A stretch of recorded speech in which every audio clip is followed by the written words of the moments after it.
All right, Frederic, we are live. A little bit of a delay Eventually, here. eventually. But welcome to another episode of The Scoop. As you can probably tell, there's a little bit something different this time around. Unfortunately, you have to deal with me trying to fill in for our good friend Zach, who is away No, with no, his no. I'm family. very happy to have to deal with you, my friend. Well, I appreciate that. But obviously, the scoop is definitely the Zach and Frederic show. But I am glad to be able to help out while Zach is on vacation. Frederic, before we get into it, we seem to have a date coming up between our nations, don't we? We do. And I'm pretty much looking forward to it, even though I'm not looking forward to the time because it'll be 2 o'clock in the morning my time, I think. Which makes it A little difficult a, to watch a live. challenge. Let's say a challenge. I would have preferred like 4 o'clock because then you just wake up early. You still got your full Yeah, days yeah. ahead of you. But when the game starts at 2 and ends by 4, then it's like, okay, I still have 2.5 hours to kill. What am I gonna do? So it's a bit, but I look forward to it, especially because Belgium have been underperforming. Maybe Terribly not in terms of underperforming. They've result, been but dreadful. yeah, dreadful. And there's a bit of a commotion here in Belgium around, the starting lineup and the coach and whatever. And I've got this strange feeling that the players are getting riled up in a sense that they want to prove something to the people and maybe also to themselves. And you have the US on the other hand who's playing like an amazing tournament with such maturity and such technical ability that it could be one of the most interesting clashes we'll get to see this World Cup thus far. So I'm really excited. And yeah, I'm gonna say it. I think America will win. The US will win Yeah, but you're getting by form at the right time, right? I mean, yeah, it was embarrassing how Belgium yeah, performed against yeah, Senegal, yeah. but heading into the towards the second half of the second half, and then how you kind of finish out with the Yeah, extra and time. You look good. You look good. sometimes things just click at the right moment, and it was just that. But I think for an objective viewer, this was one of the better games, especially the second half, and the second half of the second half, as you so nicely put. But it was a real thriller. Remontada, it had almost everything that you want in a game. But like I said, I feel that Belgium, or the players at least, are getting riled up, and they got such a boost from coming back from that 2 goal deficit that it might uphold morale a bit, and we'll see what happens.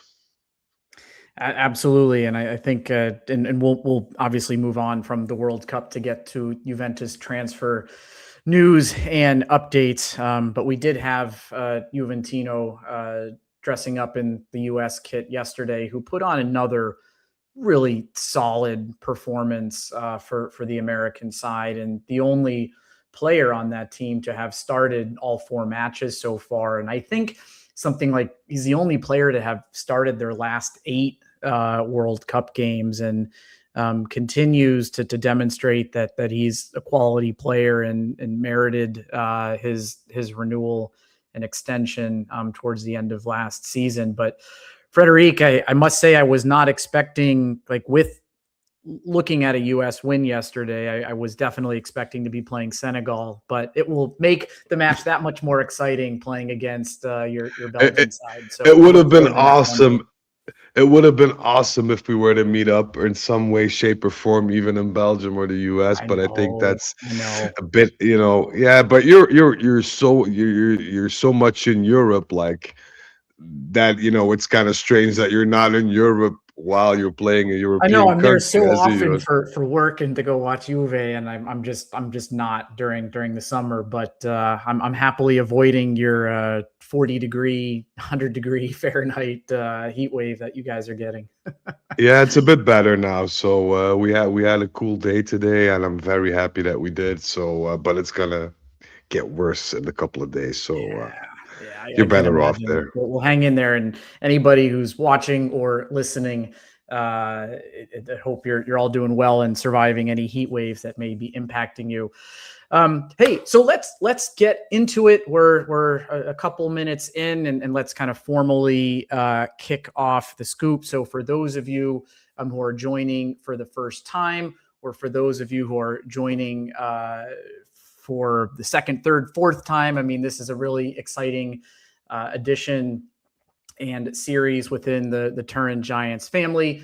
This is a series focused exclusively on Juventus transfer news, and we are fortunate enough to have Frederic, who has inside contact within the Juventus organization, who agrees to provide some of his insight at just ensuring that we protect that this is anonymous, and that we're acknowledging and protecting that. What is awesome about this is that this isn't just like Instagram or Twitter nonsense, right? Like, there is direct information from within the organization. And so things that we discuss here, you might potentially be looking at different players that you're reading about, but if we don't have something to report on, we don't talk about it. So by way of example, Coop Miners. Coop Miners is somebody we want to see get offloaded. Every single person here listening and watching. We don't have a meaningful update on him today, so he won't be one of the featured players.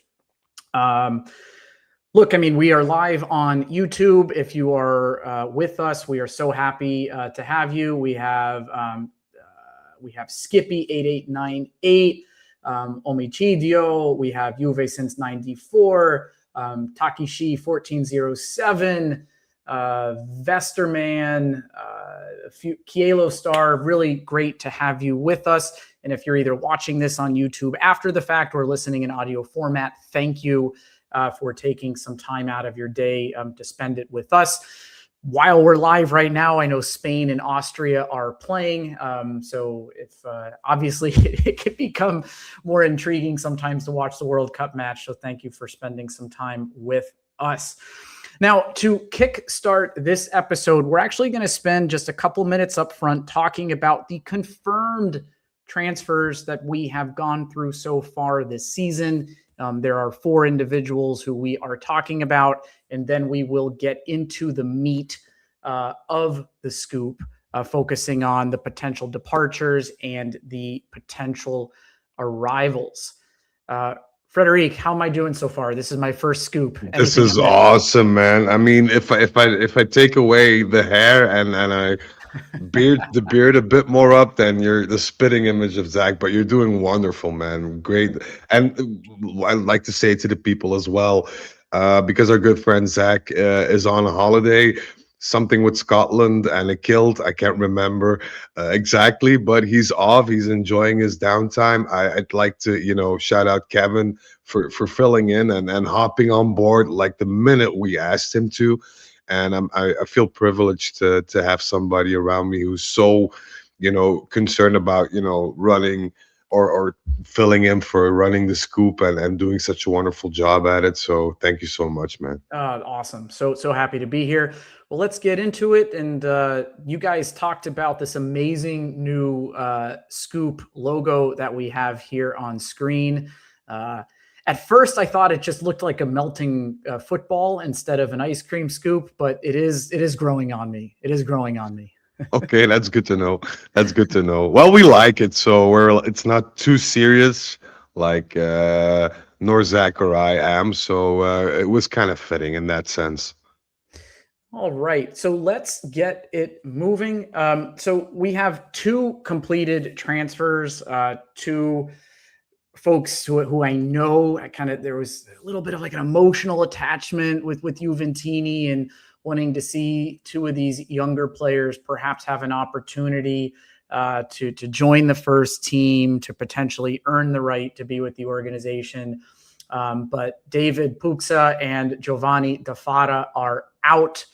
And these are permanent deals, right? So Puksa moves out. And I think a lot of the way the reporting came out, and we'll talk about Okafor in a bit. But these were actually separate transactions, even though that they happened together, right? So David moves out for $5 million plus bonuses. We did secure a 10% sell on clause, but this was done essentially alongside Ekwator but it was not a Ekwator plus money, or I'm sorry, Puksa plus money for Ekwator, but rather two separate transactions in which Genoa is paying us for a player and we are paying Genoa for a player. Yeah, it's not a swap deal as reports suggested, not at all. And there was a long interest from Genoa and Puchka, and also Puchka, who wanted to move up a notch because he hasn't played Serie A football just yet. And given the fact that he's 21, I think it makes sense for him to move on because Puchka is a good player. I don't think that he has the potential to be a Juventus player as we know. So hate to see him leave, but a lot of people will have to leave during this transfer market, and I think 5 million for somebody who hasn't played a single game in Serie A yet is not that bad, in all honesty. Yeah, and I mean, he did have some impressive numbers with Next Gen, particularly on the offensive side. But for somebody who does line up as a defender, we want to see defensive prowess. And I haven't seen much of him, but I'm very aware that some of the critique and criticism of him is that defensive solidarity and that strength. And we know what Juventus means, and strength and defense has always been a part of our character. So look, I get it. Unfortunate. I think a lot of people wanted to see him, but at 21 years old, if you haven't made a single Serie A start, this makes sense. Maybe if we had seen the sell on clause be a bit higher, but here we are. Yeah, and thank you for correcting my pronunciation. I know he's Austrian, but is Puchka, is that Austrian name, or does that come from a different? From what I could think, I think he has grandparents either in Slovenia or Croatia, if I'm not mistaken. Okay, yeah. I didn't seem like a Germanic or Austrian last name, but there we go. So David, we wish you well on to Genoa, and we will see you next season. Dafarra, this was I think one where I think many of us, and maybe even here on Turin Giants, were speculating that perhaps he would squeak his way into the first team as a second string goalkeeper behind a new number one with Pinzo holding that third place with confidence. But Dafarra moves on for 6 million plus bonuses with a 20% sell on clause, signing a 5-year contract with Parma, a place where we have a lot of history with goalkeepers, I would say. But Dafarra moves on. I was kind of shocked, to be honest, because from what I could tell and from what I could hear is that we were really betting on Dafarra. So I was kind of rattled by the news of him leaving. I think I got the word 2 days prior, but I was asked to not say anything, so I kept my big mouth shut for once. And to maybe give the people a bit of a backstory, I texted my source and I asked him, well, if he's not going to be a number two, because that was always the plan, or at least that was the plan in the Camoli era, does that mean we're looking for another number two, or will Perin just stay on as the number two goalkeeper? And I got the famous "I don't know" emoji. So I'm not so sure if they have a grand scheme of things planned for the goalkeeper positions as a whole. So I don't know what the motivation behind that transfer was, but I think it's safe to say that if you're 21 years old and you get a lot of credentials already and you start your name starts buzzing, you want playing time, in all honesty. And I think I think he got just that from Parma, where the pressure's not too high. So I think the move for him personally makes sense, but I really hate to see him leave. In all honesty, Yeah, and there's a comment here being flashed up on screen from Omicidio or Homicidio, however you are pronouncing it.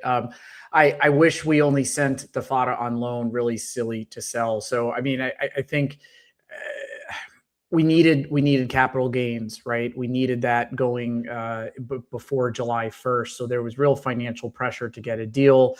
Our good friend Uncle Beppe from Gigas Juve, I was listening to him earlier, and I guess there's mechanics in the accounting that if there is a buyback clause in place, which I think a lot of us would have liked to see, that accounting practices prevent you from recognizing the profits yeah, and the capital gains, and it's essentially deferred right until that passes. So that construct within the contract was never going to be possible.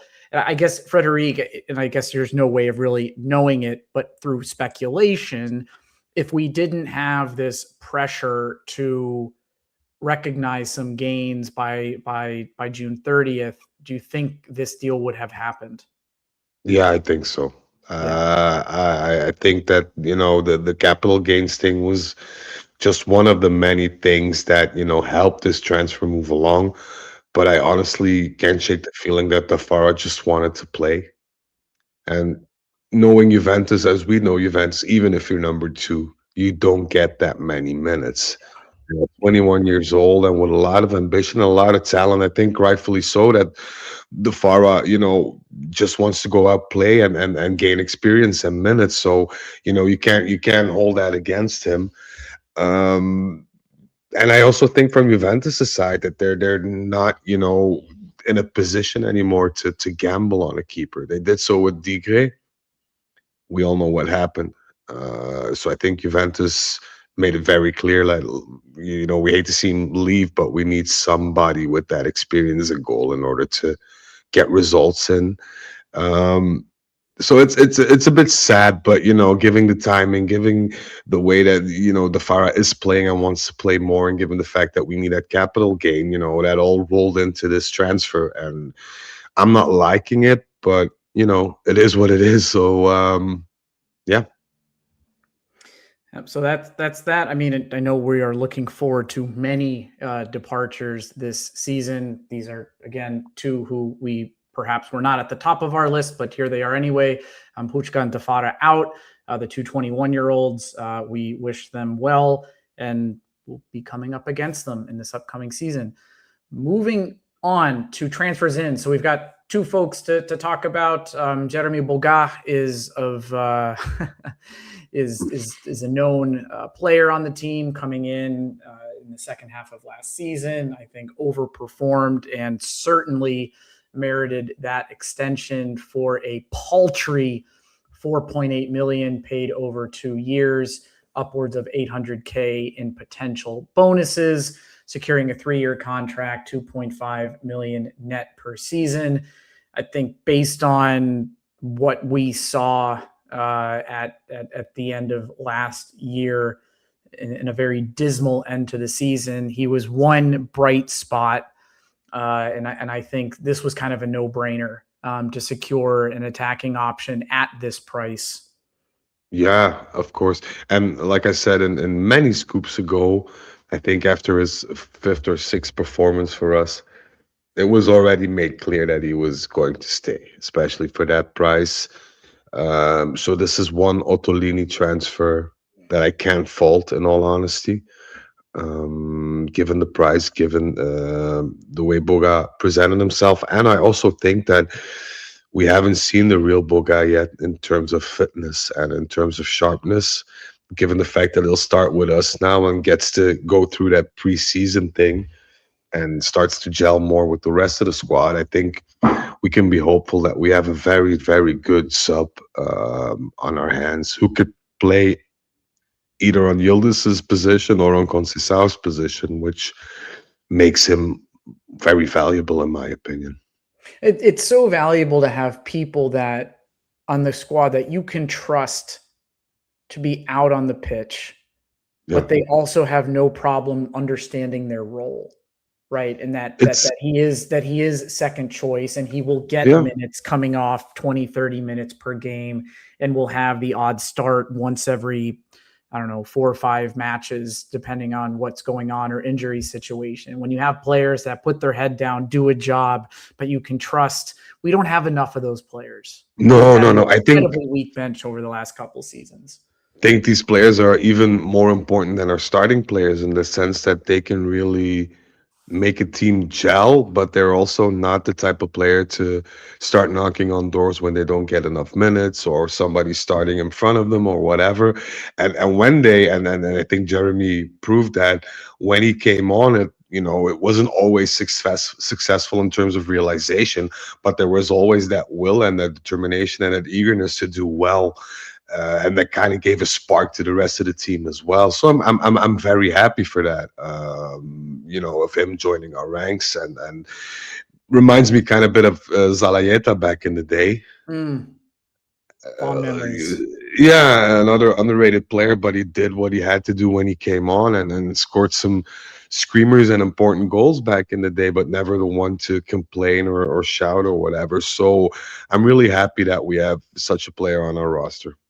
I am too. And then we'll round this out with Jeff Ekwator. We're not doing the complete. So let me take a half a step back here. Typically on the scoop, when there is completed transfers in, Frederic, you and Zach, oftentimes, not all the time, but oftentimes will take a particular player, give an in-depth analysis, and then provide your very sophisticated ranking of that player on the ice cream scoop scale of 1 scoop through 5 scoop. We are not going to do that today. I will not take that away from the ice cream machine broke our I super will not take that away scientific from me and algorithm. Zach, but we'll provide a profile here because I think this is an interesting player. So an Italian player, and Azzurini, who got also his first Azzurri call-up, 19 years old, born in Genoa to Nigerian parents. This is 16 million outlay payable over 3 years, upwards of 2 million in bonuses, a 5-year contract, 1.3 million net. I'm an exciting player, right? A player at 19 with 55 Serie A appearances with Genoa, having scored 5 goals for them. The stat here being the youngest Italian player in Europe's top 5 leagues to surpass 50 top flight matches is nothing to kind of shake a stick at. And that's, I think, encouraging for his development. I watched some videos. Our good friend, Kolo, Dan Colissimo, you could find him on YouTube, Kolo99. He put out some highlights of Ekwator earlier this week, and seems very composed, right? I mean, 5 goals isn't overly prolific, but it's a start, right? When you're getting a lot of off the bench minutes and coming on, he seems composed. He seems to have a good touch. Seems to be in the right position. So his goals looked like well earned and well taken goals, and not scrappy or overly lucky. No. It'll be interesting to see if, and that's the question here, if we're going to see him line up next year, or if Spalletti continues this kind of path of wanting to see 30-year-olds play on his team and only looking at experience and advocate for him to be loaned out. But if he does end up being on the team, where does he get used? Does he get used as kind of a sub on the wing, where I know he's been able to play? Is he in more of a number 10 spot? I mean, he is tall at nearly 1.9 meters. Is he that center forward player? So it'll be interesting to see how he potentially gets used. In my opinion, he's going to be the equivalent of or the substitute of Openda in that sense. Not in the terms of playing minutes, but where we envisioned Openda to be at. Even though I feel that Ekwator has still a fairly long way to go in terms of growth and maturity. I know for a fact that a lot of European teams were after him already when he was 16, even some Belgian teams. And I think it's a player with great potential. And for me, it's the perfect third striker to have on your roster in the sense that you could give him some minutes, he can develop, he won't complain, he'll get to learn and grow without any pressure, and he might even surprise us. And that's always been our MO with players at the likes of let's say Miretti, for example, which of course didn't pan out the way we thought it would. But if this is a player who can get some stability and get some guidance in from the more seasoned players and get some minutes in, we might have a little nugget of gold on our hands. So I'm excited. Even though if you counteract the deal with the Puchka deal, we paid 10 million for him, so which isn't a huge amount, but where we are in those financial waters, it's still saying something, but it also says that we are counting on him. I don't think he's going to be that player that's going to be loaned out, in all Yeah, honesty. this wasn't a 3 or 4 million euro No, deal for like an 18, 19-year-old player, right? This is reasonable money for a prospect. It's not nothing, but I mean, we're not talking 30, 40 million where it's really risky and putting way too much pressure on somebody. no, I think this is indeed. kind of low risk, high reward situation. And I think most Juventini are generally happy when we look at the kind of the Juve and Ita and the Ital, just kind of the Italian focus within a Juve squad, and getting a young player who's starting to step into the Azzurri ranks is always a good thing Yeah, for our squad and our history and our heritage. Um, indeed, indeed. so, all right, I think there's a Zach sighting in the comments here. Zach, Hey, you are having a lovely time on your family vacation. I can't wait to hear more about it. And you joined at the perfect time, because now we move into the traditional part of the program, and it looks like the animation for this is is broken, but you're going to see all of the players we're looking to highlight here. So we have 7 potential departures who Frederic is prepared to discuss today. I'm bummed. I did program all of the animation. Does it normally work? it normally does, but it doesn't make any difference because It's a StreamYard issue, because it definitely mm, works in yeah, because when I tested and I've just tested it again, it works. So it's not yeah. on your end. So bad luck, but the ratings don't mean anything without a bit of a backstory. So I'll be happy to provide set backstories into the ratings. But let's start with the player. I mean, he's the player at the top for obvious reasons. And for those of you who are unable to see the screen, depending on when you're listening to this, if it's in close proximity to when we are actually putting this out, you'll know the name on everybody's mind is Michele Di Gregorio, getting all the attention for all the wrong reasons, given the tirade and the antics of his agent on Instagram, and just really unprofessional words against Juventus management in the situation. We won't recap that, because I'm sure most fans have read that multiple times, but certainly something you don't want to see. But where are we with your favorite Juventino Tigre? Well, as a lot of people know, I had him pegged like a number of weeks ago already on the potential departure list. That hasn't changed. The thing that has changed, and that's also, an interesting backstory given the rant of his agent, is that his agent had a lot of hope when Carnevali stepped in for Di Gregorio to be redeemed as the number one goalkeeper. Carnevali made it very clear that for him and for the management, Di Gregorio is on the departure list and is not somebody they put their hopes on for next season. And I think his agent, yeah, rubbed him the wrong way, so to speak. And I think that was the foundation of that rant. Whereas we also know that Di Gregorio came out with a statement saying that he doesn't condone the things that his agent said. But this is all circumstantial. But from what I could tell, it's leading back to the fact that Carnevali made it very clear that he is opting for a new number one. Do we have destinations?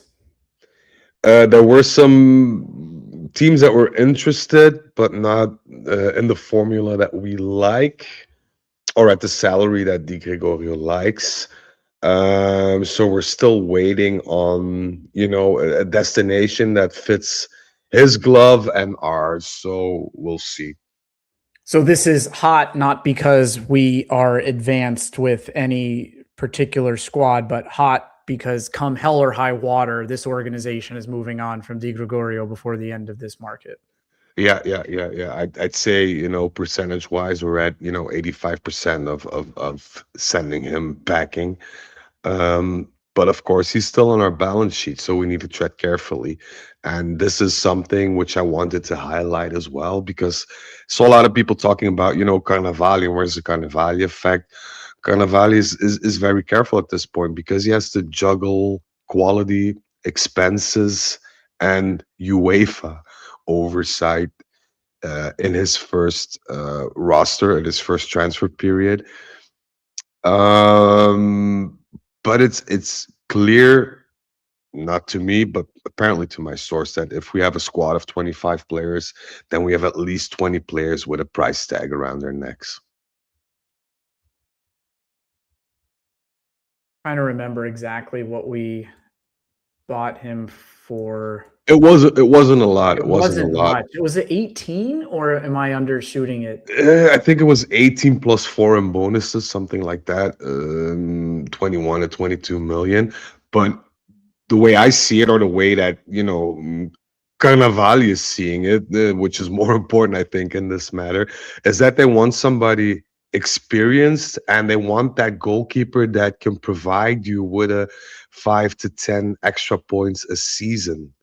Yeah. And Di Gregorio is just not that keeper. He could develop into a good one, or maybe a potential 5 to 10 extra points a season, but he's not that at this point. And no, definitely not. Definitely not. So that's right. He was on loan for the first season, technically. For fee of 4.5. Yeah. It was at 4.5, and then the obligation, and then another little sum in bonuses, if I'm not mistaken, if memory serves me right. 13.5 million for a 5-year contract. So that means only like 2.7 of it amortized off the balance sheet last season. So we'd have to sell him for roughly 11 million, more or less, to break even or make a profit on that amount. I'm hearing they're willing to let him go with an obligation, even on their loan spell, but with an obligation. They don't want to sell him for 11 million. My goodness. Yeah. Carnevali also is very adamant about not having this right to buy, or whatever you call it. If a loan deal goes through, he wants to make it go through with an obligation, regardless of who the player is, because he wants to build on long-term income. And of course, if you have the choice of whether you want to keep a player or not, then everything can be altered, and everything can change in just a drop of a hat. And I think Carnevali is experienced enough to know that he needs to avoid certain situations. Yeah, totally understandable. Nico. Well, we're basically at the same point as where we were a couple of weeks, even more than a month ago, when I said that the deal was close between him and Atletico for 25 million, 26 million. It's still the same. Nico made it very clear that he doesn't want to leave Atletico. His coach agrees with him. He wants Nico to stay. The thing is, he's now at the World Cup, which makes it a bit difficult. He wants to focus on the World Cup, which is very logical in my opinion. There were a few snags and snafus that Juventus and Atletico had to iron out, and they are ironing it out as it speaks, and as we speak, and I expect the deal to be finalized very soon for a number in between 25 to 27 million euros, if we count the bonuses and the add-ons and whatever. It's all but done. In You all take that and honesty, run. You take that and run. you should. Yeah. So when do you expect that to be done? If it's, I'd say we'll see a lot of movement next week. I'm not so sure on the Nico deal because it could well be that they need him to be physically present after a World Cup, and of course you don't know when the World Cup will end for him. But from what I could tell, Carnevali's schedule next week is packed to the roof. So I think we'll see something or a lot of things move next week. I love it. Openda, your fellow Belgian, who will not Yeah. be playing against the US next Monday. No, he won't. Well, he might be playing against US people because I think he's on holiday in Miami or somewhere. Can't remember. But a lot of interest for him, especially from Bundesliga and Ligue 1 sides. Penda's come to terms with the fact that he'll have to move on from Juventus because he didn't took it quite well that he was left out of the squad. From my understanding, Garcia called him a number of times to explain his choice and just said, well, you just haven't played enough. And the moments that you have played, you weren't good enough. Whereas with a Lukaku, to draw that comparison, Lukaku's a veteran in that sense. You know what he can do, you know what he can bring to the table, while Openda is very much, up and down in that respect. So Openda, was very disappointed, and I think he knows that, if he wants to be with the Belgian squad in the next European Cup or the World Cup, he has to move on, and Juventus feel the same.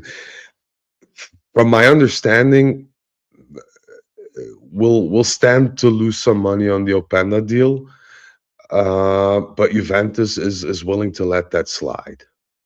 I think this is the only player alongside Koopmeiners that we would accept a non-obligational loan. With the expectation that they cover most, if not all, of the salary. All of the salary, All yes. the All the salary. salary. Yeah. Just to remove the distraction. Makes sense. Moving on to one of your, and honestly, one of my favorite players from last season with kind of the revenge arc that he went through, Lloyd. Kelly, you have him as warm. Yeah. Unfortunately, because I'd love to see him in our shirt once again. But Kelly himself said that it's maybe time to move on. Of course, given the season that he had, there'll be a lot of interested parties to acquire him, which wasn't the case when we acquired him. Literally nobody wanted him, especially not in the UK. And he's made it clear that, he wants to make a return to the UK. And there are 3 EPL teams who've shown a lot of interest.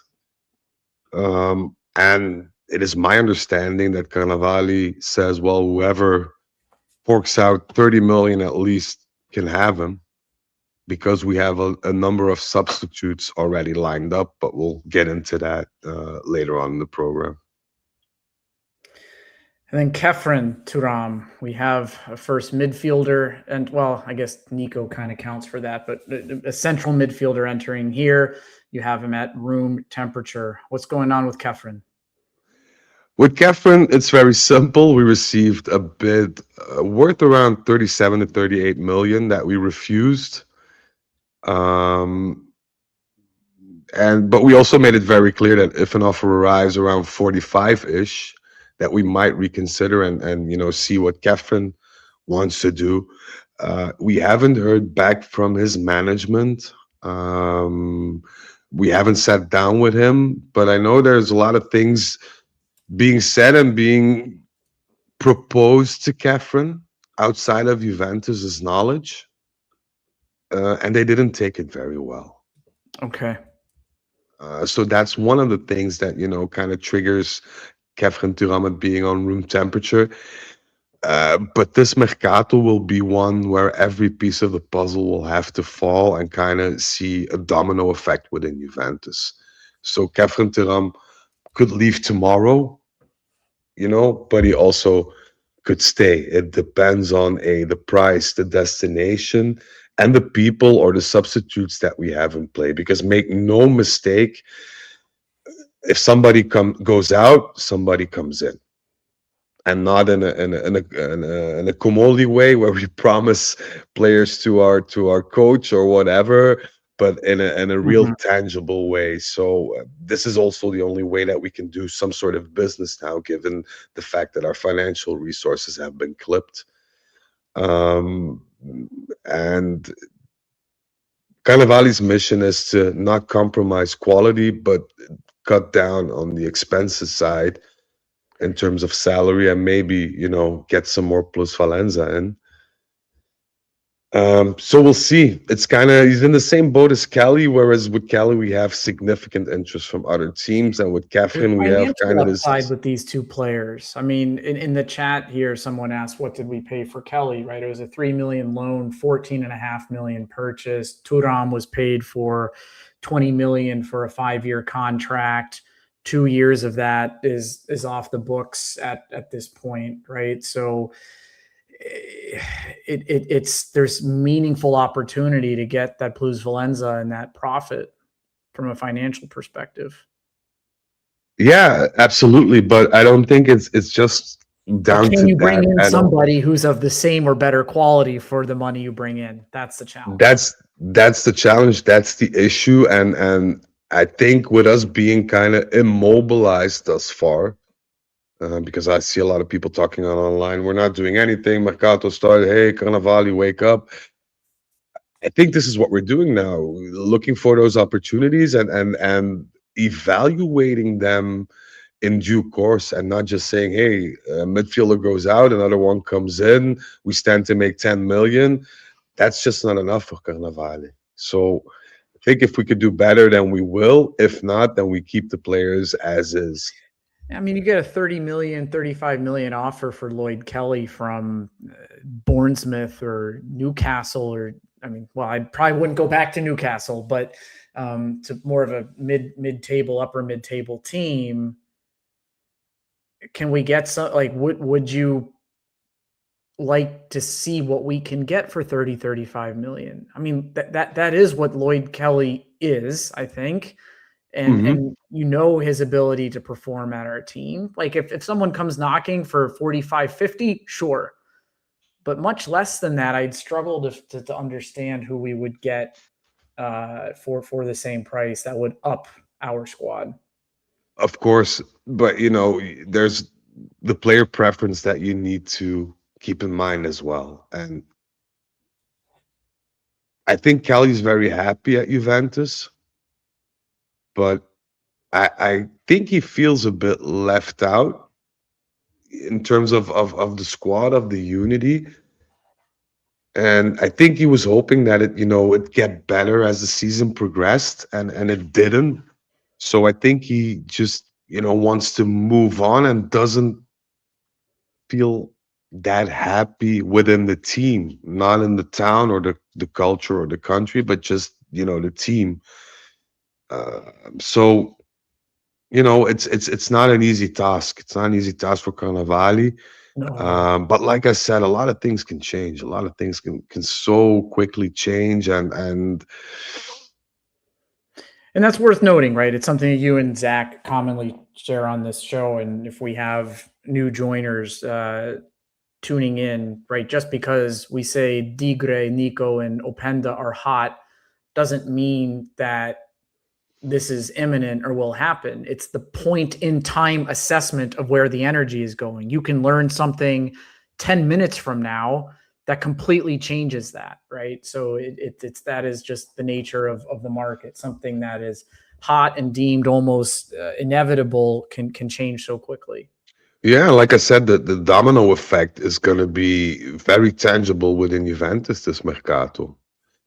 Um, Given how things fall into place or don't fall into place, and us having to maybe resort to another option, or keeping a player instead of telling him to go, and we're keeping our options open. I think that's a good thing, because with Comoli and previously Giuntoli, it was like, okay, this decision has been made. it's done. Like, we all know that we were going to buy Koopmeiners with Giuntoli. Atalanta knew, and they squeezed us for every penny we had. Yeah, we operated in the open and penalized for it. And one of the great things that you were sharing about Carnevali on the last episode of The Scoop, how he keeps his cards a bit closer to his chest and A operates lot with a closer. little bit more discretion, which is good for negotiation. It is very good. You don't get It taken sucks for advantage of, me. right? It sucks for me for getting info, but it's very good for the negotiations. But the thing is, and I don't think people or Juventus fans in general want to acknowledge it, but we're starting over again in every sense of the word. It's anno zero Version number. 4. Yeah. So I mean, if we're keeping that in mind and we're just looking at, what we need to achieve, then we have to be realistic. I mean, of course we could splurge out and maybe, buy 200 million worth of players like we did 3 seasons ago, but that hasn't done us any good. No, So it's I like the way Carnevali's moving. I don't agree with him all of the time in certain decisions that he makes or how he evaluates players. But I like the way how he does things, and already this is a step up from Komoli. But of course, in the end, the results will have to be the decisive factor on whether he's we'll doing a see. good I mean, job. we're quite literally just getting started, and I think, I mean, we're about to move on to the potential arrival list, and I think it's going to be, just to tease it a little bit underwhelming to a lot of folks, but we will get there. But you couple him just getting started, the market just getting started, in the way that he's operating with a little bit more discretion, it doesn't surprise me that the list is what it is. But to round out the departures, we've got two Juventus defenders who you both have assessed as warm. Frederic, somebody's at the door. I'm going to step away for a minute, but why don't Yeah, you sure, cover sure. Federico Gatti, and I'll be right back. Yes. Well, with Federico, there was a time not too long ago where I put him at red hot or very or hot, if memory serves me right. But given the fact that Kelly is now moved up a notch in the sense of him wanting to move out, then we need to keep some defenders. And I'm not saying that Gatti is the one that we're going to keep, because Gatti is not somebody who convinces Spalletti nor Carnevali. Spalletti for technical aspects, of course, and Carnevali for financial ones. But there haven't been too many offers. We had two Spanish sides that were interested in him in the course of March or April. And I think we were counting on them to make, to put a move forward, but they didn't. And I think the only concrete interest that we have now, or that Gatti has now, is the one from Napoli. So we'll see. But that salary's high. That salary's too. It was suicide from the get-go, and I think I highlighted that in a Scoop episode or a TG episode back in the day. But yeah, it's 3.2 if I'm not mistaken. It's really high. It's really high. You need to at least find somebody who is willing to fork out 2.4, 2.5, but I think that's very, very, very optimistical thinking here. You're still muted, by the way. Yeah, I'm muted. 2.5 net, which is roughly 6 million gross. Just showing you the tax situation there. But yeah, that's a lot for Gatti. Cambiaso, so much was going on around him. He was definitely going to be going to Barcelona. That seems to have cooled down a bit. What's the story with Andrea? A lot of interest, especially from within Italy. And Andrea's management has made it very clear that he would potentially like to change teams. but let's just say that Juventus want a lot for Cambiaso. And with a lot, I mean north of 40 to 45 million, which in Italy is not going to happen. But you'll have Italian teams that try to maybe include a swap plus X amount million, which I'm not sure is the right pathway because there is literally no player in Serie A that I think could replace Cambiaso's of equal value, an Italian player that is. So I don't know. I don't know. It's a very difficult situation. The four teams that showed concrete interest in Cambiaso, we haven't heard from in 2 weeks. That's unfortunate. I mean, That's things slow very down, I unfortunate. imagine, a bit with the World Cup, but given that he's not a World Cup player, you would think some of that could proceed. But if But this ends that's our up curse. in Vesterman in the chat here took the thing I was just about to say. If this ends up with a Fratesi swap, I will lose my mind. I will do something violent that day if that happens. I'm not going to go into detail, but it will be violent. From what I was hearing, but that hasn't been confirmed yet by my source. He kind of alluded to that. I think Juventus were planning because there's been some interest from Inter, as we all know, and I think Juventus wanted to counter offer Inter by asking, I think it was Augusto plus 25, which for me makes sense if I match Augusto with Yildiz. And Augusto supporting Yildiz for me makes sense. If you then get 25 million on top, hurrah. Realistically, I can't see that happening. I think I would take that. I don't know why Inter Yeah. would do it. That's the Would thing. he be like a That's the Vice thing. DiMarco? Yeah. That's a Yeah. lot But for a Vice DiMarco. I rate him because DiMarco's had a stellar season, but I actually rate him higher as DiMarco in terms of defensive play. Sure.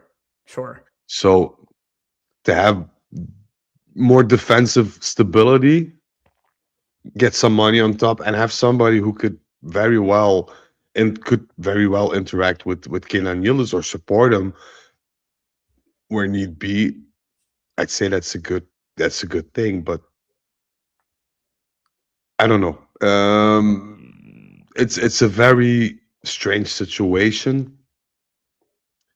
And from what I could tell is that Carnevali is not too keen on Cambiaso, but also not Cambiaso's management. I don't know why. I have no details, but there've been some back and forths and some mudslinging and I don't know why or what, but something clearly Interesting. went wrong there. Yeah. Okay. I don't think that's been very public unless I missed something. So that's interesting to hear. All right, we're going to move on to potential arrivals. I'm going to reload the presentation here because I think I fixed it so I'm not showing all of the players at Nice. once. So let's try this again. Aha, here we go. All right, potential arrivals. We have, well, actually, the way I've organized this is we're going to go by position. This is very goalkeeper heavy. We've got 8 names to get through. The first 4 are keepers, and we will start with Dibu Martinez, who is Argentina playing tonight or is it tomorrow? I think tomorrow. Yeah, I think so too. So he's lacing up at the World Cup. You have him as warm, something that seems to have cooled down a little bit. So what's the deal here? To be honest, I'm spitballing here. I'm usually the one that sells the facts, but and I'll tell the people, the good people, as to why.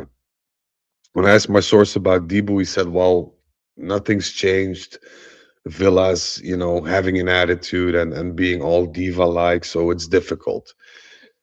Somebody who I knew way back, who has a lot of decent contacts within the industry, told me, "No, that's bullshit. Debu's done. They're just waiting for Argentina to win the World Cup or drop out of the World Cup in order to get things done." And I'm not the most gullible person in the world, but the person that told me about Dibu Martinez being done is somebody who also told me that, Higuain was done, and he even showed me pictures of his medical back in the day and whatever. So it's kind of, Yeah. difficult for me to see who, but Sure. good might be, but my number one source says that he's still the topic for us, um technically, and whatever standards that we uphold, whereas Svilar, who we'll get back to in a sec, was seen as an opportunity, and Well, so in my let's opinion, move on to the yeah, Svilar, yeah, who I yeah. think who just coincidentally is the next one here, and I think based on recent developments, this might actually be a bit colder than you've indicated here at room temperature. Yeah, I kept it at room because, well, you never know. But the thing is, it kind of went into this sort of cataclysmic uh,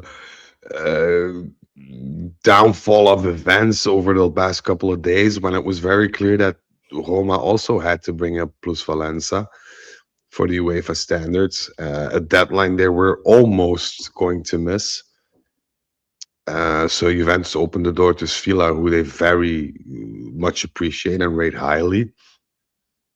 Whereas Roma accepted, or accepted to sit down at the table, but Gasperini immediately shut that down. And from what I could tell, Gasperini was the one who said, "If Svilar walks, I walk." So Maybe a that kind smart of man.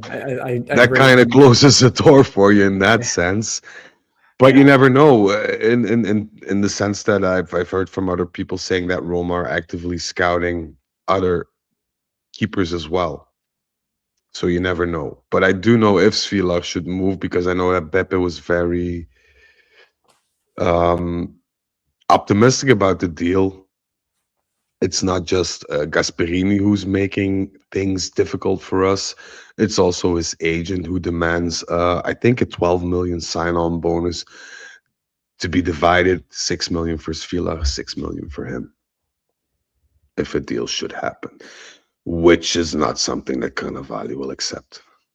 Well, I mean, you would expect if there was a selling opportunity, it was before that window hit for financial fair play towards the end of June. And with Roma being stubborn there, and they will have some penalty or fee or something that's coming their way because they didn't offload anybody. That would have been the selling opportunity. So I don't know. Maybe the door is The closed here. deadline has been postponed by UEFA, if I'm not mistaken. Oh, really? Okay. Yeah, Okay. yeah, the deadline. I didn't see But that. that makes no difference to us, in the sense that Roma made it very clear: if we sit down, we're gonna start at 45. That really is our bottom price. If you then calculate that 12 million sign-on bonus within that 45, then we're talking almost 60 million here, which I wouldn't, even though I like Svilar a lot, I wouldn't feel We don't have that kind of comfortable. money. We just don't. And even if we did, it'd be reckless if you could get Martinez, even though he's a lot older and whatever. But if you can get him for 10 or Yeah, and spread you can still 60 on get 3 good Svilar. years out of them, and until you get in more stable financial ground, hopefully Yeah, with Champions League qualification subsequently. Yeah, that would be reckless. my point. Yeah. Yeah, we've got another name here who I don't think is going to excite too many people. Guglielmo Vicario from Tottenham. He is one of two Tottenham players on our list today. A scoop, Vicario as it were. Vicario remains at room temperature. Any meaningful movement here? Or is it still status quo? No, it's status quo, but he's obviously the number 2 or number 3 pick. Maybe not because of what he can do technically, but the cost price, the financial aspect of it, and from what I could tell, Spalletti doesn't rate him at all. Good. I don't want him. Which is very good. I don't like Yeah. Vicario. I wouldn't even like him to wash my car, let alone keep for Juventus. But so I don't think there's something happening there. I think there were some talks, or maybe his agent, presented himself and offered Vicario to us. But from what I could tell, nobody has been very, very eager about getting him in. So I put him at room. For me, he's the C or D plan if we don't get anybody yet. And then we come to our fourth and final goalkeeper here. Even though he is at cold, he is still on the list.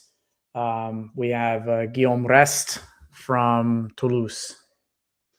Yeah, and Guillaume Restes was in the Comoli era, which was not too long ago, actually our number 1 pick, or Comoli's number 1 pick, alongside Alisson. He was basically the backup plan for Alisson. But before he could shift gears after the Alisson deal fell through, he found himself jobless. And from what I could tell, we haven't picked up any conversation with his management or whatever. And that's why I put him at gold, because since Comoli left, in terms of communication, nothing has been done. So, yeah. Yeah, I'd be surprised if you're Carnevali and you're coming in trying to establish the way you do business and the way that you work, and you have this goalkeeper from Toulouse where that is obviously where Comoli came from, and this was a player that Comoli wanted to bring in. Are you continuing those negotiations or are you distancing yourself from that? Unless The thing you think is, this is a perfect player for our systems, yeah, and you put your ego aside, and if it's for the right price, then sure, maybe that. But I feel just like emotionally, mentally, he probably wouldn't engage there. But no, but for me, Restes is a good name. Is a solid goalkeeper who doesn't cost too much, who's very hungry and eager, and wants to make a name for himself. Of course, technically, I can't judge him like other people can within Juventus management, but I don't think he's a bad keeper. If you place him alongside Alisson and Martinez, of course, we're talking. There's levels to this, but I prefer him over a Vicario, so to speak. I think almost anybody would here. All right, so we round out our focus on goalkeeping options. I think the TLDR, the too long didn't read synopsis of this is that a lot of it is paused. Aside from activity around Svilar at the close of June, there's not a ton of momentum. No, but I have a tingling sensation that next week we might see an upshift in terms of keepers. Okay. With the names here or new ones? Who knows? All right. Well, stay tuned for the next episode of The Scoop. All right. So the next name on here is a defender. And I think this is a name that not many people want to see. And I'm curious if the chat knows which name is going to show up here next. I'll give you folks a couple minutes to share and guess which player's coming up next. Yeah, let's see what they come up with. Let's see. Okay, the first one wrong. Chalobah. No, not Chalobah. It is Juve since 94. Moremovic, yes, that is the name. Tariq Moremovic, who I don't want to say starred against the U.S. yesterday, but certainly played against him and played a role in Balogun's red card, which I think is a crime against humanity that was a red card, but that is not the reason why we're here today. But Moremovic, he was what a frustrating player to watch. He just annoys me. Well, I'm going to go out on a limit. If he's on your side and he's annoying the opposition, but like my exposure to this guy is somebody who was a dumpster fire against us when we played against Sassuolo in January. He had so many mistakes in that game. I haven't seen him perform well for Bosnia. So I honestly don't know what I'm missing with this player. Well, I never liked him. Never, like in the Sassuolo days, Juventus days. I never rated him. Never. And if I look back and I put myself in Juventus management shoes, it kind of makes sense because you get a 50% discount on a player. The economics make sense. Then we can argue. It just seems like a different and these are not comparable players in terms of position, role, quality, but he seems to have that like Duzan mentality of just like the victim, right? Yeah. It's just like something it's just this victim card, like he's been wronged and with everything that goes wrong, instead of looking like he takes accountability on the pitch. But I could be uneducated here. No, because I see where you're coming from and I can follow you and I share your opinion. What bothers me most is I think if we're getting Moremovic, we're getting him to be a starter. This is what worries me. Which has to mean Kelly's on his way out then, that we're expecting with your left-footed player that you're going to cash in on Kelly for Premiership money and then take the discount on Moremovic. Yeah, for now. But it doesn't inspire confidence in me like that. And usually on the scoop, we try not to judge, or at least Zach and I want to keep it objective. But given the names that I'm getting spoon-fed and the way things are going right now, it kind of feel like a dumpster fire to me. And Moremovic is somebody, if you say, you can get him for 5 million, for Boga money, then I'd say, hey, it's a low risk, high reward situation. Go right ahead. But in this case, spending, and we're talking about 18 to 19 million that we need to fork out, meaning that Sassuolo obviously value him at 37, 38 million euros. And with the and it gives me a bit of an error in my head in the sense that would you rather pay 18, 19 million to get Moremovic in or receive 18 to 19 and get rid of him? That's, what kind of... but he's closest to Juventus at this point. He already agreed personal terms. Sassuolo is caving as well as we speak. Even though Sassuolo were hoping for that good World Cup and to get that 40 to 50 million euro offer in from some rando EPL team, which didn't happen. No. So now Juventus is in the lead, and I don't know if that's a good thing, but time will tell, I guess. Time will tell. I mean, and now that his World Cup is done and dusted, probably much more available to continue negotiations. So if it is as hot as you think it is, then perhaps there's some movement on this in the next week or two. And just we can't stress the importance of just getting players in within the month of July to give them as much of a training camp and to gel. So there is value in being able to close some of this off. It's gonna be difficult though. I imagine July is gonna be primarily focused on our keeper, our striker situation, and perhaps a defender if another defender goes out, Those would all be really important moves for. and the rest for me, or at least how they plan it or how they see it within management, is August material or post World Cup material, if we can, put it in these terms. So now we move on to the second Spurs player on our list, one that I'm sure many did not see coming, but the Swedish midfielder, Luka Bergvall. You have him at room temperature. Why is he on this list? Because he was offered to us by his management. And it wasn't like, because the mechanics of this whole of or every situation that 50 names get brought up to a lot of teams, a lot of intermediaries and whatever. What makes this special in that sense is that his management contacted Carnevali directly. Apparently, Carnevali has done business with that management agency for a couple of things in the past with Sassuolo and whatever.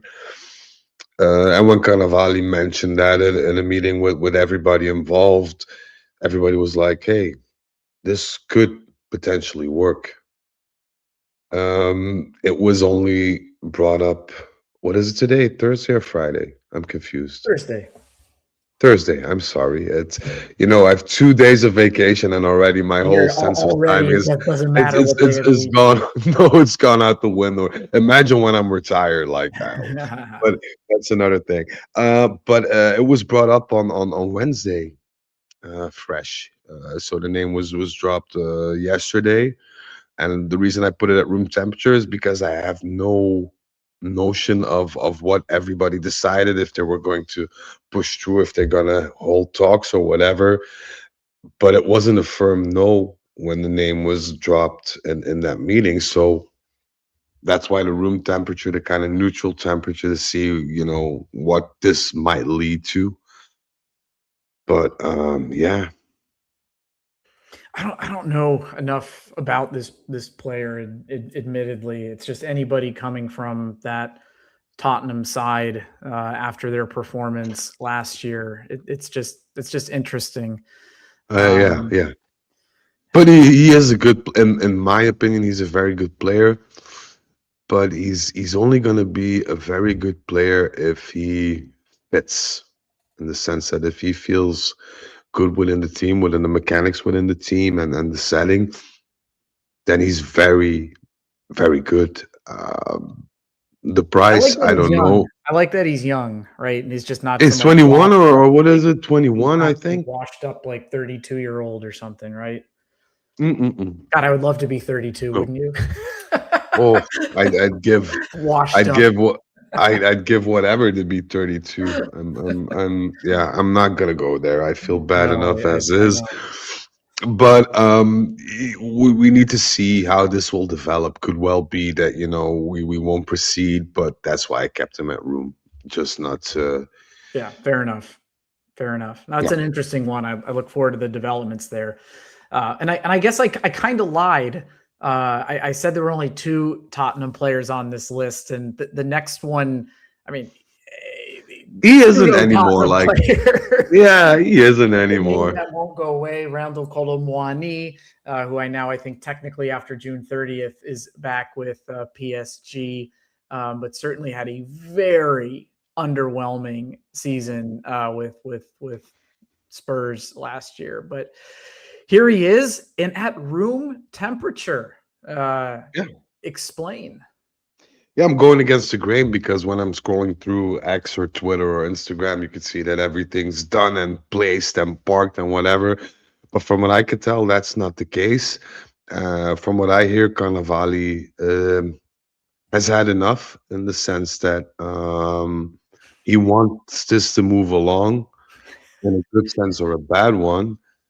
And Carnevali made it very clear that they'll put out another bid next week, where they will raise, if I'm not mistaken, the loan fee and raise the obligation number a bit. We're talking about a package total of 37 to 38 million for Muani, with one loan year and one obligation year. Whereas PSG, from my understanding, wants the obligation to be fixed at 42 and his loan at 5 or something. Yeah. Um, Somewhere along those lines. And then the Carnevali said, well, okay, this is going to be our last offer and we're just going to move forward. It's either that, take it or leave it, or we are out. So that's why I expect next week to develop into something. And from what I can tell, my source isn't as optimistic about the Kolo Muani deal as the rest of the internet world is. Well, the So, internet world has claimed this deal has been done about 7 times already since the close of May. well, we're chasing him for quite some time, and I don't like it. I don't like that we're chasing a player who's, to me, a reasonable player, but not, world class player. And we keep chasing him around like he's the only striker in the world. We have a backup which just came in, Okay. which we haven't talked with his management or the club, but we asked for information. I don't know if it's to intermediaries or whatever, and it's Tresoldi from Bruges who popped up on our last scoop. Yeah. Um, but now we officially, because of course it's the beginning of July, so we are required to do things via the official channels. And from I got the message that we officially asked Bruges for their involvement or willingness to negotiate or strike a deal with Tresoldi. Expensive store to I shop in. It's going to be too expensive, I think, Yeah. especially given the fact that there are a couple of high level teams on him already with enough money in the bank. So I'm not quite sure it's going to be a realistic name, because I know if Bruges gives you the okay to sit down, it's going to be an expensive seat, which will cost you 50 million. So, yeah, I see somebody in the chat saying that Roma's close to Tresoldi. Could be. I don't know. Interesting. I don't know. I don't have any contacts within Rome, but I know that we asked, and I'd be surprised if Rome gets him, because, like I said, I can't imagine him going for less than 45. I don't know where Roma has that money. All right, so we're going to round it out with the last name here. Another center forward who, if you were to go off of X and Instagram news, this player already would have had his medical about 3 or 4 times. But we close with Alexander Sorloth, who will be lacing up against Brazil shortly. Yep. Yep. So what has happened here? This one has cooled off a bit. So I think that Norway-Brazil match is that Sunday? I think so. Or Saturday. Sunday or Saturday. Yeah, yeah. Well, for you it's Sunday. For me it's still Saturday then. I think. No. It should It's be Sunday Sunday, night for you around 10 p.m. I think it's 10 the Sunday p.m. Yeah, afternoon true, game true. here. I was thinking about that'll the be a 2 fun a. game to watch. I look forward to that one. It's not going to be as much fun as Mexico England's going to be. Yeah, I don't know why, but I feel like a lot of weird things are going to happen during Mexico England. I don't know why, but it'll be it a good just gives me day. that Day kind of of football vibe. for me and night of football for you. Yeah, yeah. Who knows? Who knows? Who knows? No, Solot, after going back and forth with Atletico, and that was still in the Camoli era. Carnevali decided to shut it down.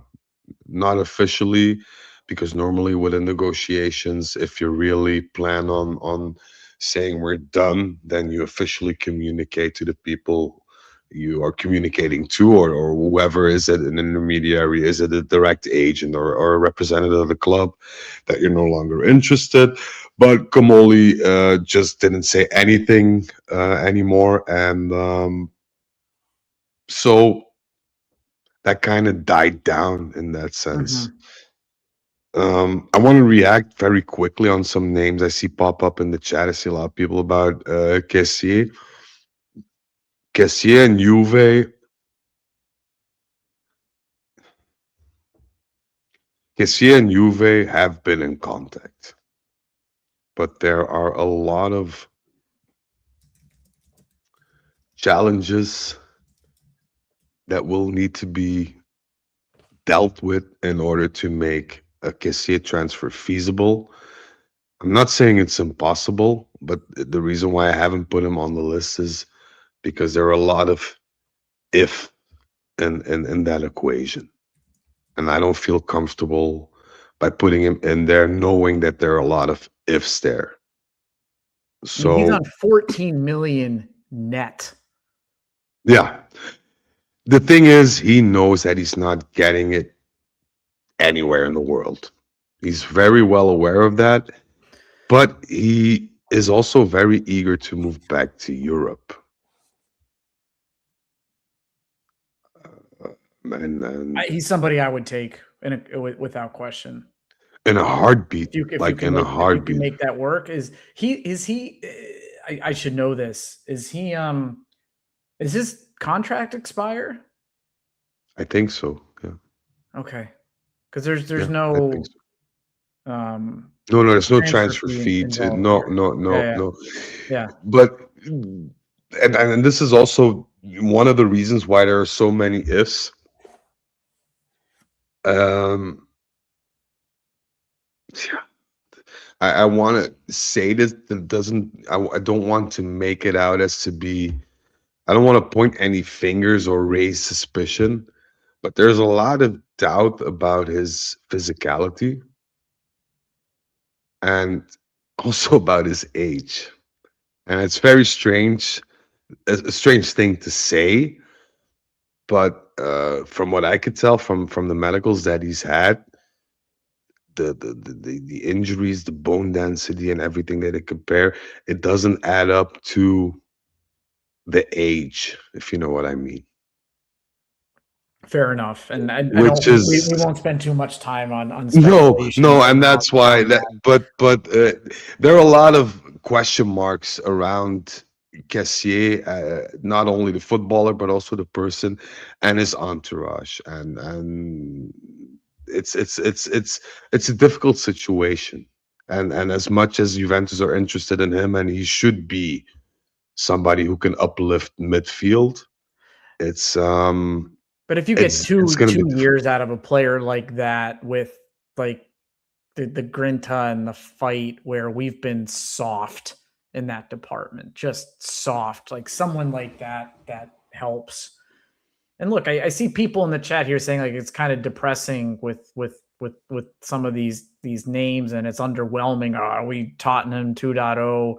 Where are the names? But like we have to recognize the situation we're in. We're a team that has in the last couple of years barely scraped our way into the Champions League on like the last day of the season, or where we find ourselves now, not in the Champions League with financial challenges, trying to rebuild a squad. We're going to have to find value in hard places and look at like where do short-term options make sense to add quality and character to a squad while investing in some areas that might pan out later, where you're going to take some risks on players like an Ekwator, who is not going to be the best player in the world in the next 1 or 2 years, but could be really promising a couple of years down the road. But you're going to need some shorter term options to kind of plug the gap. Yeah, and not only that, but we have a new CEO or whatever his official title is in who needs to not only assess the situation, which takes quite a while, in all honesty, Yeah. because it's an elaborate series of fuck ups that we're stringing alongside for 5 years now. So you have to analyze that. You have to rebuild your team. And I know a lot of people are saying, well, we don't, because if we just get this and that player, but that's not true. We have a lot of rebuilding to do. We have the financial woes, and we have a coach that is very adamant on being a part of the whole transfer saga, incoming and outgoing as well. There's so many balls to juggle with for Hmm. Carnevali that I think he's gonna focus on the most important balls and just let the rest drop for this time. So I mean, it's very difficult. Very difficult job for not only Carnevali but everybody, because Carnevali is not only within the transfer thing. They're trying to rebuild the scouting. He's trying to do something with next gen and the under 21 as well, and redevelop that and revitalize that, Yeah. because Kamoli put that on the back burner. It's a lot of work. It's a lot of work. So we'll see. If you were a betting man, just if you like the names, actually, I'll pull the names back up again here for potential arrivals. So we have these names. Mhm. So, and if you're not looking at this because you're listening in audio format, we had Dibu Martinez, Svilar, Vicario, Rest, Morijemovic, Bergval, Muani, and Sorlot. If you had to pick three of these players, or even two to three players who you feel will end up wearing black and white kit next season, who would they be? Based on your gut feel and inside instinct. I think Martinez, and sadly Muani, because I think if especially on the Muani side, if Juventus give their ultimatum, PSG will have no choice but to take it. And then And we're then would talking about it. Morijemovic scratch that third spot based on what you've said? Sadly, yes. Sadly, yes. So I'm not all cheers and giggles right now Well, with. look at it, right? So is Martinez an upgrade over D Gray? I think everybody would say yes. Mhm. Is Kolo Muani an upgrade on some hybrid of David or Vlahovic? Maybe. Maybe it depends which version. Like if we get the one that came in on loan and that just everything had a magic touch, if that is consistent, then if he can put 15 plus goals in a season, I would say, yeah, that's an upgrade. Is Mhm. Morijemovic an upgrade on Kelly? I don't think so. So I think you see like 2 out of 3 where it's an upgrade. I just have the feeling, and of course we comment on things we know, the things I get feed through, but I just have this gut feeling that Carnevali will pull out, big Kansas City shuffle with a lot of names or players, as he I did with hope so. Ekwator, which is not the biggest name, but I think prior to him joining, nobody was aware of that. And I'm hoping, by putting names out there like Martinez's Villa, and shining a light on them, but in the shadows working on somebody different who potentially is better, like Moji used to do. Like he said, oh, our transfer market is done, and the man came back with Cannavaro and Ibrahimovic on deadline day. I'm not, it's not going to be in that dramatic sense, because we simply don't have the money. Well, we have the money, but we're not allowed to Yeah. spend it by UEFA regulation, which is different. But what gives me sort of confidence, or a bit of confidence, is the fact that Carnevali is very creative in these things, and he's a seasoned vet, and he knows the way the cookie crumbles, and he knows what to look for and what to do and how to handle himself, and he has a big circle of Yep. management, intermediaries, owners that he knows or gotten to know throughout the years, which makes me feel a bit more confident. And also, I see somebody in the chat. I think it was Juve since '94 asking about Lukumi. Lukumi deal is over because they wouldn't budge on the 28 million clause, and Carnevali's not gonna spend 28 million on Lukumi. Thank God. Yeah, and your comments on Carnevali, and I like what our guest here, Atsiru, who has been a big fan of Turin Giants lives. Thanks for being with us.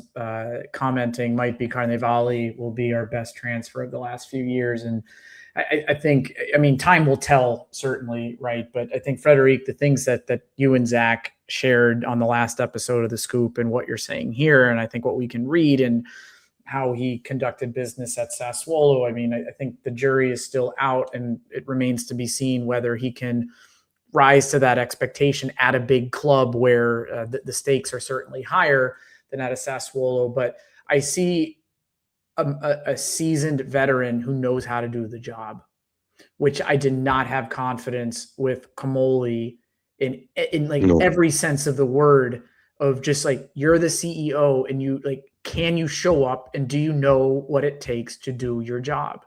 And you Yeah. look at getting the right structure in place, having the right strategy, being able to communicate things well, how you actually run a process with transfers, whether outgoing or incoming, and just mistakes and sloppiness or just gaps everywhere, right? Yeah. And I think whether we may, as you said earlier, you're not necessarily sure if you're aligned on how Carnevali is assessing players, and eventually we're going to have the opportunity to assess the actual moves and decisions that he brings within the organization. But I imagine we won't necessarily be questioning the way that he goes about it. No, and That's a step in the right direction. yeah, for sure. Because there was an interview with him. I think it was the beginning of this week or over the weekend, where they literally asked him about players and where he was, or what, or where was any truth behind that. And he kind of almost, let's say 80% was truthful about that, which I like. He gives transparency. He stated, like, literally, like, we're going for Kolo Muani, but we're not gonna wait until the end of August to bring him in. We like Kolo Muani. We want him to join our ranks, but this and this and this and this. About Lukumi, the same. He said, well, Lukumi is a nice player, very good player, but we can pay what Bologna is asking. So, I kind of like that, but I have a feeling if you're a seasoned CEO or anybody else in the higher ranks of the footballing world, you don't just spill every bean into an interview. And if you do it with such ease, that means you still have a few aces up your sleeve. Yeah, Which absolutely. gives me some trust and comfort for the time being, because I think we're all, as Juventus supporters, at nerves end right now, and we desperately need a good or less shaky season. So I we feel. reached kind of the end of the standard programming. I think I have a little bit more time where we can go through any other names in the chat that you want Frederic specifically to address. If there is anything to address, let's see if we can take kind of maybe 3 to 5 names. So the first one here is Fortini as a potential right back. Anything on him? I haven't heard anything, so no comment on that for my part. Yeah, he's for those, Nicolo Fortini. He's 20 and is owned by Fiorentina, which is a store in a club where I do not like to shop. Fiorentina and Atalanta are on the banned list, but if I were making the decisions. All right, let's scroll up here and see if you talked about Lukumi already. Oh, I like that one. I'm sorry to interrupt, but Juve since '94 asks, have we received any offer for any player? Which is an interesting question, I feel. Do you have an answer for it? I do. Shall I put out the most outrageous one? So the way you phrase that, there's multiple. Then you could potentially discuss. There's multiple. Okay. Yeah. Let's build up to the outrageous one. We'll build up. Okay. Yeah. Let me just scroll to. I don't want to say anything that's untrue, so I have to scroll within my messages, if you don't mind. Sure.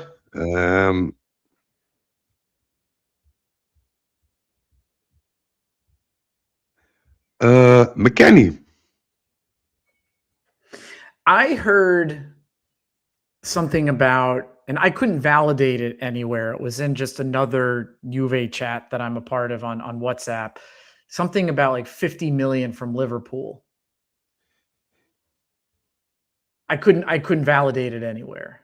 I just got offer over 50 million from EPL, so I didn't have, the team name, and an offer from the US worth a lot more, but also no team name. I think it's New York, which we declined. I think it's New York FC. I read something about where Pirlo played. We declined, by the way.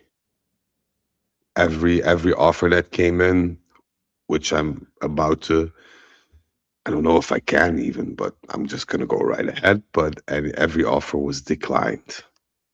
And the McKennie was last week. The McKennie offer.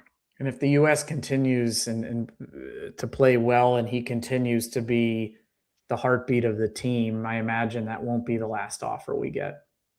I have this feeling that if the US play a decent game against Belgium, which I think is in the cards, to be honest, and McKennie plays a good game as well, I'll have a feeling that the offer that we cannot refuse is going to be made. That's my gut feeling. Yeah, and just like as an American, and I say that kind of with a bit of shame. Like, I'm not very proud of America, like holistically in the world. Yeah. We won't get into that, but it's still like it's who I am, and getting to see someone from my country play for the team that I've loved and supported for 20 plus years has been a joy. So there will be a part of me that, like, if a 50 or 60 million euro offer comes in, you have to take it. Juve has to take it, I think. But there's a part of me that would like be a little bit pained just to see that come to an end. But you have the thing is, and I have to be very honest, because I would sell him.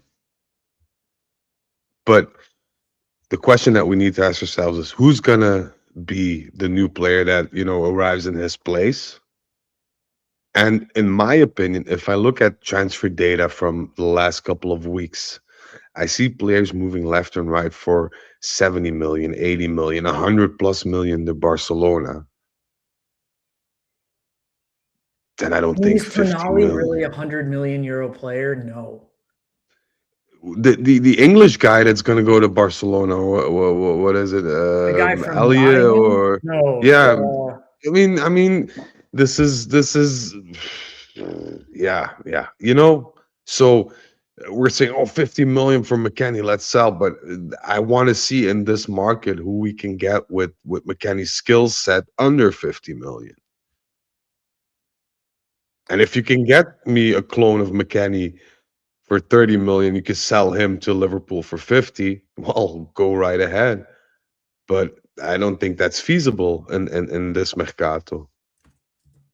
Oh no, the chat is saying Gordon. Yeah, no, Yeah, Gordon is Gordon. Yeah, going to Barcelona. No, the guy I was thinking of was Elliot Anderson. yeah, Where's Manchester?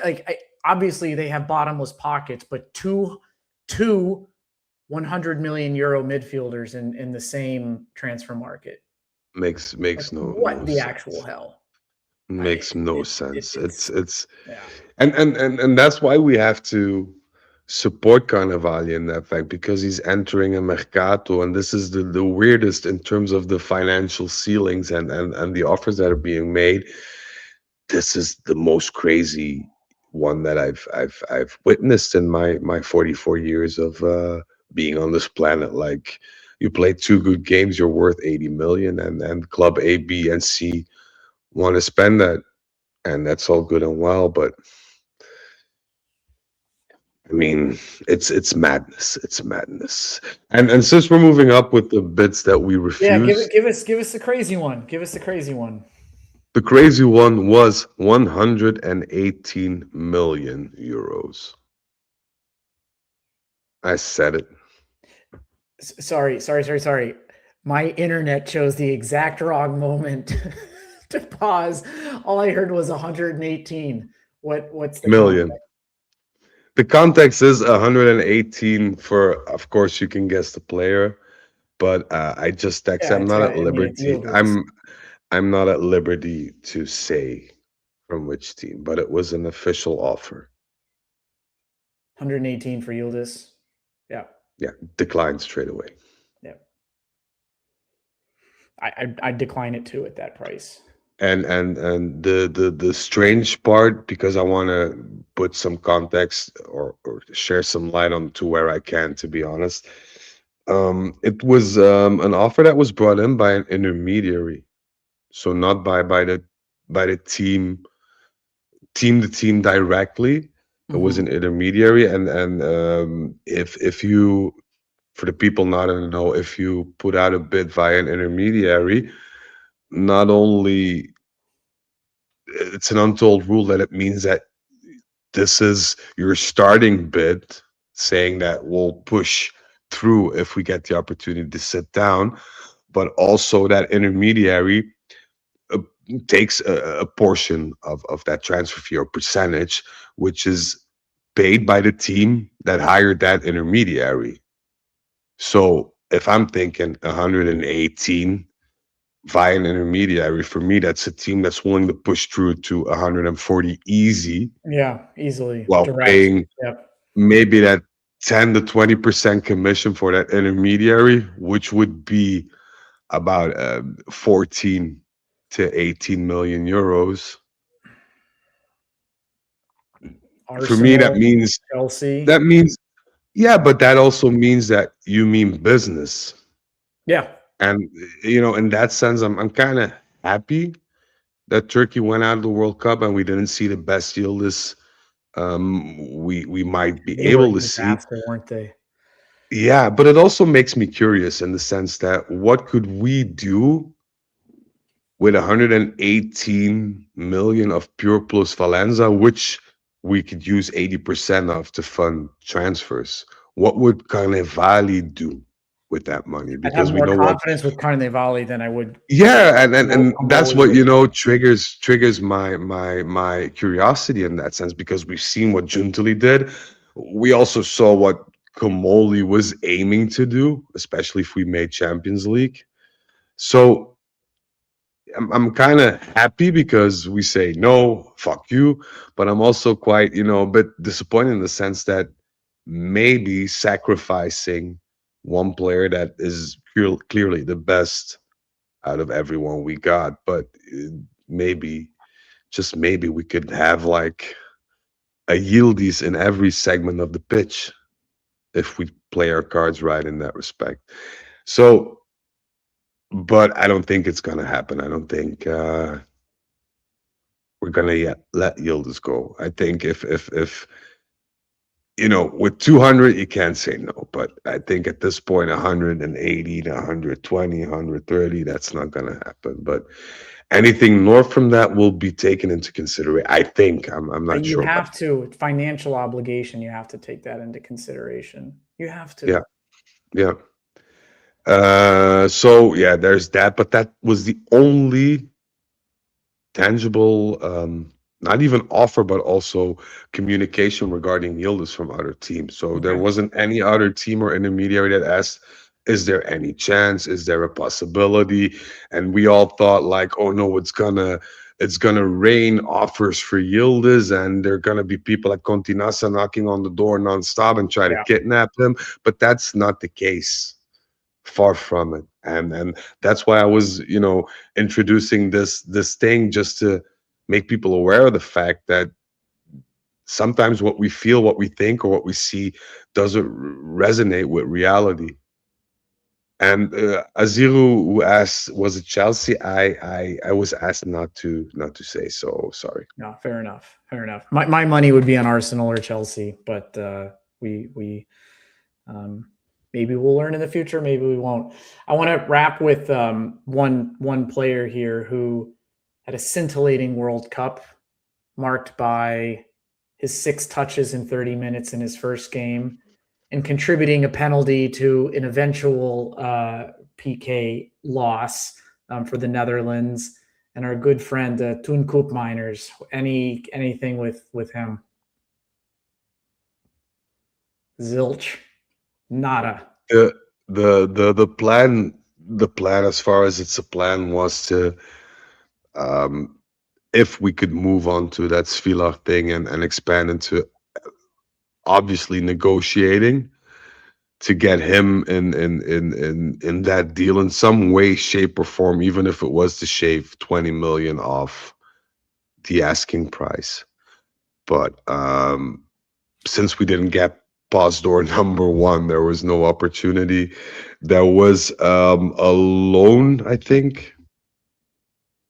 Nothing worthwhile, in all honesty, but there was a Bundesliga team who wanted to loan him.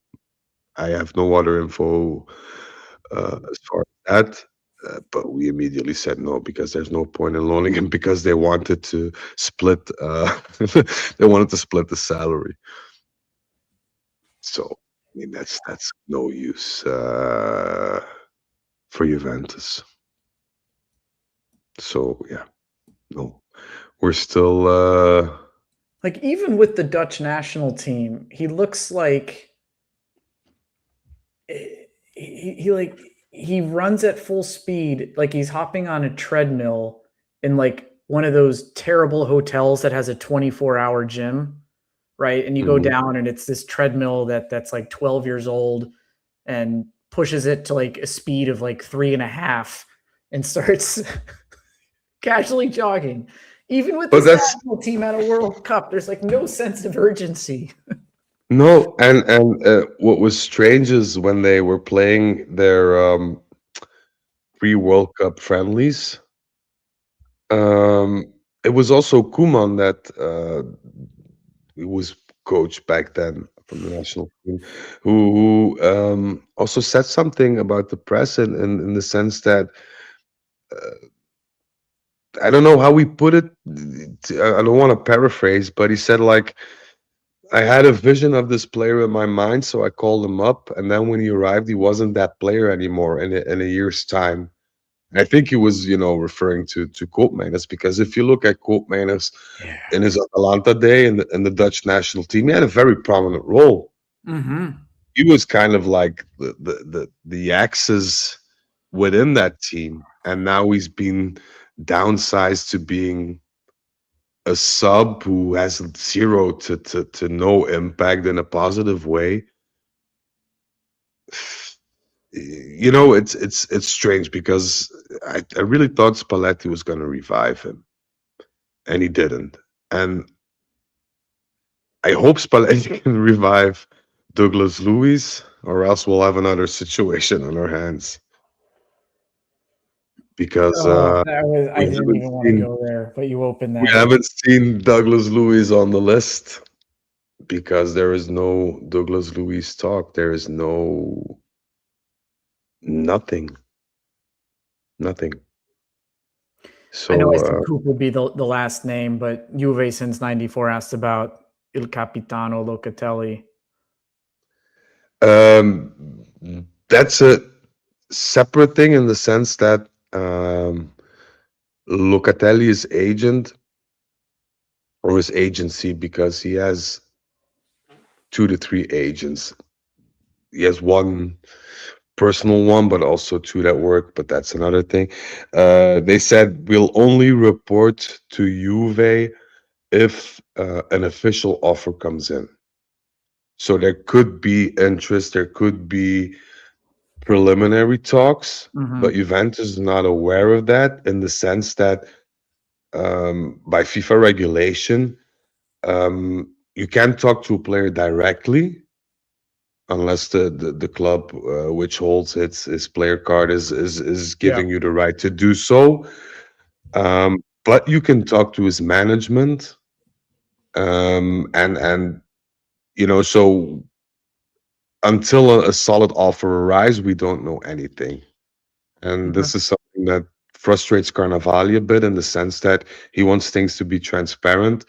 But not only Locatelli, there are a number of players on Juventus team that have the same Kind of method. setup. Yeah. Yeah, and Carnevali is not a big fan because you're put with your back against the wall, of course. Because Wasn't if the so-called untouchable list coming into this summer Yildiz, McKennie, and Locatelli? Wasn't that like the trio that I read?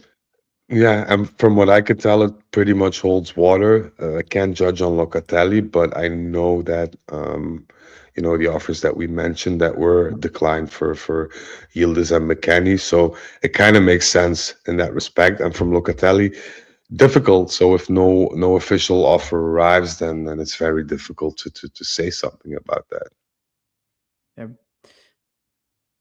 Cosmic Juicy talking about Brian Bobby, if I'm saying his name right, from the Netherlands. I mean, he's going to have his fair share of suitors, I imagine, which will price us out even if we were interested. Also, not the type of striker Spalletti's looking for because Tank. he is a tank, but also very similar to Openda in the sense that he's not that clean number 9 that you want. Like Sorlot is Yeah. No, definitive number 9 in the sense of Bobby's not that. He's kind of like this hybrid kind of Openda player. He's a tank, but not too big. He's technical, but not too technical. So I don't think that this will, revigorate Spalletti or revigorate an average Spalletti's player interest. who had a couple decent World Cup performances that will inflate a price. Yeah, and he's not bad, but if he's a player that 5 years ago you spent 15 to 20 mil on. Yeah, I mean, not bad. It's average, right? I mean, yeah. It's average.